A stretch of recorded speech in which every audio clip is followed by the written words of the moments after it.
Isang magandang umaga po sa ating lahat. Narito ang latest na weather update ngayong araw ng Sabado, February 8, 2025.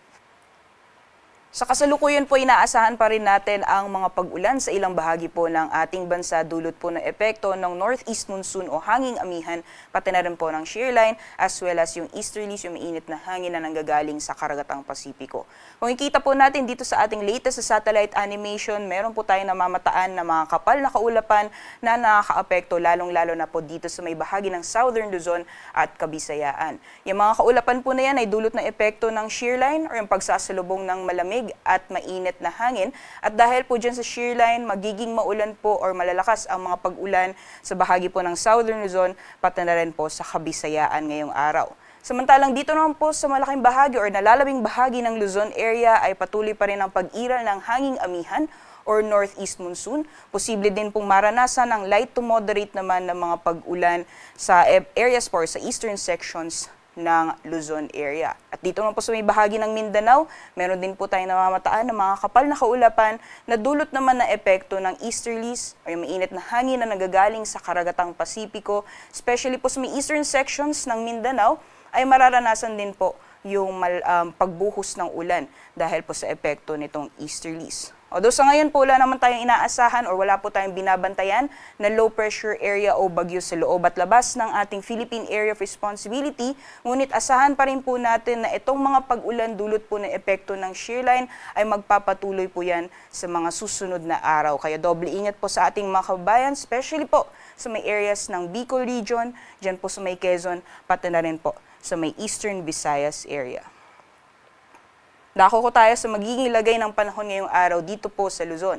Dulot po ng epekto ng northeast monsoon, asahan po natin yung light to moderate at paminsang-minsang malalakas na pagbuhos ng ulan. Dulot po ng epekto ng hanging amihan dito po sa may Cagayan Valley, Cordillera Administrative Region, gayon din sa Aurora at dito po sa may Metro Manila area. So possible pa rin po yung mga pagulan ngayong araw at sa nalalabing bahagi po ng Luzon or most parts ng Luzon, dyan po sa Calabarzon, Bicol Region, pati na rin po sa may Maropa, makakaranas din po tayo ng moderate to heavy na mga pagulan dulot naman na epekto nitong shear line.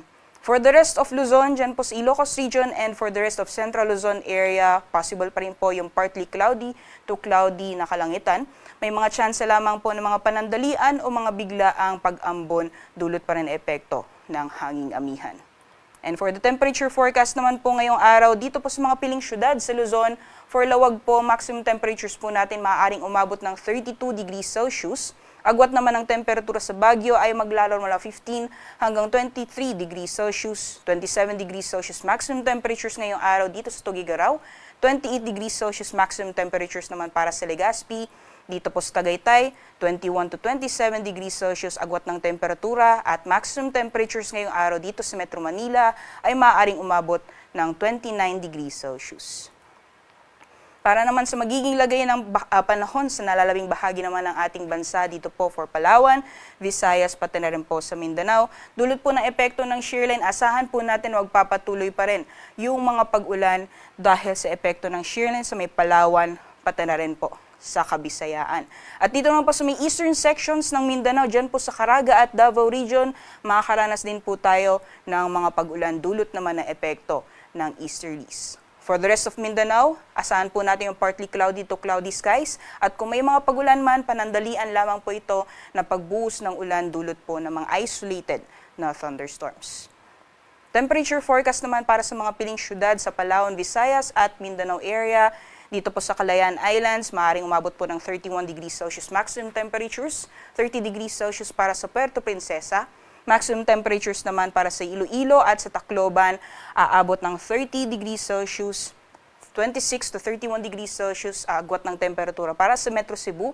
At dito naman po sa Mindanao, for Zamboanga, agwat ng temperatura ay maglalaro mula 24 hanggang 33 degrees Celsius, 24 to 30 para sa Cagayan de Oro at maaaring umabot po ng 32 degrees Celsius naman para dito sa Metro Davao. Ayon po sa ating latest na weather advisory, bukas po ay inaasahan pa rin po natin yung malalakas na pagbuhos ng ulan dulot po ng epekto ng shear line. So itong areas po na shaded ng orange at yellow, dyan po mararanasan yung malalakas or matinding epekto ng shear line na posible pong magdulot ng mga pagbaha, pati na rin po yung pagguho ng lupa. So bukas po, inaasahan pa rin po natin magpapatuloy yung heavy to intense na mga pag-ulan dito po sa Quezon at moderate to heavy naman na mga pag-ulan sa ilang probinsya po ng Bicol Region, dyan po sa Camarines Provinces, Catanduanes, pati na rin sa Albay at Sorsogon, pati na rin po sa ilang probinsya ng Samar Provinces, dyan po sa Northern at Eastern Samar. So doble ingat po sa ating mga kababayan dito po sa mga nabanggit na lugar dahil inaasahan po natin magpapatuloy pa rin po itong mga pag-ulan dulot na epekto ng shearline, possible na tumagal po yan hanggang sa darating na Tuesday. So mataas po yung mga posibilidad na mga pagbaha, pati na rin po yung pagguho ng lupa, doble-doble ingat po sa ating mga kababayan dito po sa mga naapekto ang mga lugar. Para naman po sa mga magiging kalagayan ng ating karagatan, currently ay may nakataas po tayong gale warning or babala sa matataas na mga pag-alon sa mga dagat baybayin po ng Northern at Central Luzon.